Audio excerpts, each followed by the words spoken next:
So in today's video, we're going to be going through all the best camera settings and controller settings. This is on Xbox Series S/X, so if you're on PC, it will be different. Starting off, head into the quick settings. If you don't know what it is, just press start or pause. Head over to RB or R1 to get to settings, and then press quick settings. Now, the first thing we're going to do is you want to play around with your sensitivity. Now, every single person has different sensitivity, and if you want to also figure out about your stick drift, or if you have any delay in input, let me also show you where that is before we get into the rest of the settings. So to check that, press left trigger or L2, head down to controller, and at the bottom of this screen, as you make your way all the way down, there is going to be dead zone inputs. Now, as you can see here, this is going to show you exactly where your stick drift is if you have any. So you want to play around. If you feel like you keep looking to the left or keep looking to the right or moving left or right, forward, backwards, and it's not you pressing anything, and even with your triggers, you can change the sensitivity of those as well. So have a little test around. Now, you can go ahead and test stick dead zone, which you go ahead and test it, and you can move your analog sticks around. You can see here I'm moving them around, and you can see here if you have any at all or not.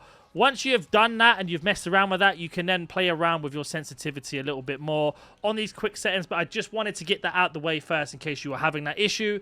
Next one's going to be the button layout, and again, this is completely up to you on how you play. If you have an Elite controller or you have a SCUF controller, you can go ahead and change, but I would recommend playing around and possibly going to this mode here where you, not this one, sorry, you go on the default and basically having to play around so you can decide. I know a lot of people do use tactical.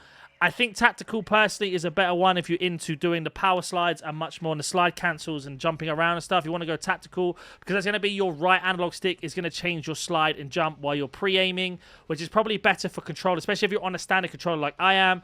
Now, the only difference you're going to have is your finishing move and your melee is going to be the B button or circle. So you want to have a play around and see which one's better for you. Now, I personally recommend if you're a lefty, if you want to unlock the brand new Dark Matter, Abyss, and Nebula camos in Black Ops 6 or grind them extremely quickly in bot lobbies, be sure to check out Mixed Cactus. They're the biggest and most reliable in Call of Duty, which will help you grind out weekly events, camos, and unlock completely legitimately for Xbox, PlayStation, and PC. Enjoy highly discounted COD points up to 80% off, lightning fast delivery, browse their 10,000 verified Trustpilot reviews, and thousands of personalized vouchers. They're the go-to to all things Call of Duty, and use code GGG for 5% off. Try the lefty setting. I don't think it matters too much. It just means the left trigger is going to shoot, your right trigger is going to aim, or L2 is going to shoot, right trigger. So I have it on tactical myself. And again, if you want to change any of the buttons around that you don't particularly like, you can go ahead and map them individually. But I just think having the right analog stick to move your body around and slide is much better, especially if you're playing online. Controller vibration is one of those things, completely down to you. Then we have the on foot, whether you want it inverted or standard. That's whether you look up or down when you're pressing up or down your controller. Now, this is set to 90. Now, in my opinion, field of view, you want to have it on 100 because it's going to open up the next level. Now, you don't want it to be too far open. Even though it's fantastic, sometimes you will miss shots down to the aim assist and much more. Is very, very frustrating, especially if you played anything like X-Defiant or Modern Warfare 3. 100 seems to be the sweet spot, well, for me anyway, but you can see here, values differentiate and default may cause lower frame rates and some graphical artifacts. Now, again, this is on console, so just make sure you're aware of that when you're going through and changing them. But the worst thing you want to do is put this down to 60. It basically means you're just cornering off everything else, and you will not be able to see, as the screen demonstrates there, what you should be doing. So make sure you've got this on 100. I think 100 is a sweet spot. But let me know if there's anything different for you. Now, once you've gone through the quick settings, you've got obviously the adjustment of the volume and stuff. Press left trigger or L2, and then we can go down to controller, which gives you a bit more of an in-depth. We've got the simplified controller presets, the low monitor strain one. We've also got the bumper ping, so if you want to apply the ping and do your button layout, you can press RB and it'll do the ping for you. So if you're struggling with ping, that's a good way. Also swap in the LBRB, and then more of the dead zone thing that I showed you already. Now, we're on this screen here. Pressing RB will take you to your aim. Now, this is where we basically looked earlier. We've got ourselves target aim assist. Now, sometimes this is really helpful. Sometimes it's not. You're going to need to have a play of it. I have it on for now, just trying to get used to the game a little bit more. And then we have ourselves our look inversions and the sensitivity and much more. So make sure you have all of these sorted out before you jump into any game. The customized sensitivity per zoom, that is completely down to you. I don't personally touch this too much because it ends up messing up with my game. And then we are going to move over to movement on the same tab. You want sprint assist off. The reason why you want it off is because sometimes you'll be in a gunfight and then you'll just start sprinting and stop shooting. That happens so much, so make sure that's off. The mantle assist you want to have off as well. This is when you're basically trying to hide behind a wall. They'll start trying to mantle it. Crouch assist is the same thing when you are sliding. You want to have that off for now, and make sure you have corner slice off. What that does is when you're peering around the corner, it will slice off anything nearby. Turn that off. It's going to make sure you help you much more. Now, this is down to personal preference on the slide and dive behavior. I've got it on tap to slide. Now, you can change this. If you don't like the dive, for example, you can change it just to slide only. So if you find that you're diving around way too much than you like, you can just turn it to slide only. I've got it tap to slide and I hold it down to dive. That's how I like it personally. Turn auto door peak off if it's on. Automatic airborne mantle's fine. Sprint restore's fine. Slide, maintain, sprint. That is really important that you have of. And then obviously we have everything else. Mantle cancels reload. Now, if you want to do your reload and your mantle when it cancels it and that frustrates you, turn that off. But I have it on for now, and if I find it does annoy me much more, I'll turn it off. Then we have our movement advanced settings. Again, you want to have your sprint on toggle, not hold, because you can turn it on and off as you're running. Auto move forward was the thing I mentioned when you're in a gunfight and you lean forward. That comes in, so make sure you turn that off. And the same for tactical sprint. Activate to have a single tap sprint is much better than double. Plunging underwater, press the trigger to look down underwater. That's down to you. And sprinting door dash is basically when you slam through doors. It's up to you again. If you run, it's going to bang it. Now, you can turn that off if you're playing like Warzone or something and you want to, or search and destroy. You can go ahead and turn that off and you can just press X to basically open the door or square to open the door. Pretty down to you. Then we have combat. Aim down sight behavior. You want that on hold, of course. You don't want to toggle that on and off. We've got the ADS and melee. That's completely down to you again. All of these are pretty much self-explanatory. They do what they need to do. Manual fires, press. We've got the combat advanced settings. And again, you can go through and change the ping. If you want to basically ping anyone, press up on the D-pad.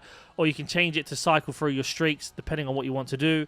And again, we've got short delay on the weapon mount exit. You can turn off that off, for example, if you don't like it. The reload, if you want to turn it off for basically tap to reload or prioritize reload, again, that's completely down to you. You've got the sprint cancel reload, which I like to have on. So if I'm sprinting, it cancels the reload, especially if I'm in a gunfight. Make sure you have that on. And then we've got everything else. It's pretty much straightforward. Prioritize what you prefer, the finishing move or the body shield, which is obviously new this year. I'm going to have it on finishing move for myself. I'm not going to use the body shield as much. And then we just have the overlay behaviors for the D-pad. Again, you can change that to stick if you don't want it on D-pad. Ping the wheel, which is moderate, which is just the speed of it, etc. And then we have the double tap danger and much more. So nothing too crazy there. Then we're going to head over to graphics. And again, this is for console only. Now you can have the blur on or off. Have all of your depth of field and blur off. Turn it all off. It makes your game lag out. You don't need them on. And then we have the sharpness here.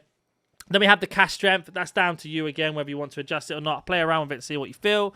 On-demand text streaming. Now, I have that on minimal typically. Don't need it on optimize. I don't need loads of things coming up on my screen all the time. And again, that's going to be different for your console to Xbox players. Then we have audio, completely down to you. Now you can have advanced headphone mode on, and then you can go ahead and configure it with your headphones on. Now, if you're like me and I play with headphones, it's really important, especially on Warzone. Then we have the audio mix, and it's completely down to you. Now, I recommend if you are more of a Warzone player, probably having headphones on is going to be better, but we've got the Treyarch mix on for now, and the same for mono. You want to have this off. Don't have mono audio on. And again, licensed music is completely down to you. You can change the intensity of left and right depending on the situation. Then we have the voice chat, which is going to be a lot of your questions here. Your microphone level. You can test the microphone, the sensitivity. Mute yourself when connecting to the channel. So if you don't want people to hear you speak when you're on your own, for example, turn that off.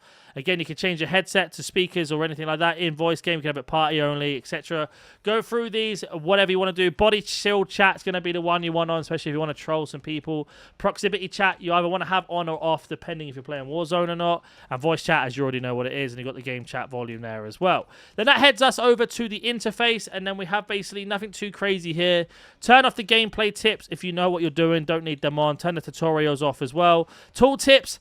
Something kind of new added in. I don't like it personally. It's like little short tutorials while you're playing. Turn that off as well. You can skip the kill cam. So the kill cam is automatically skipped each time by pressing X or square to skip it. You can turn that on or off if you don't want to see them.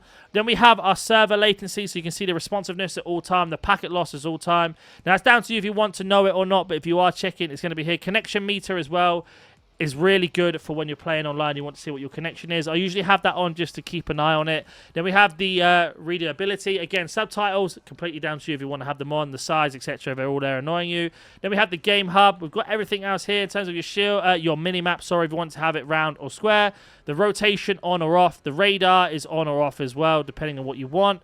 And you can go through all of these settings. Again, full names, you can have abbreviated or icon only. Your crosshair, how you want your crosshair to look in-game. You can have it as static, the dot, or on or off. Now, again, completely down to your preset and how you play. Hit markers are on. Damage-based hit markers are also on.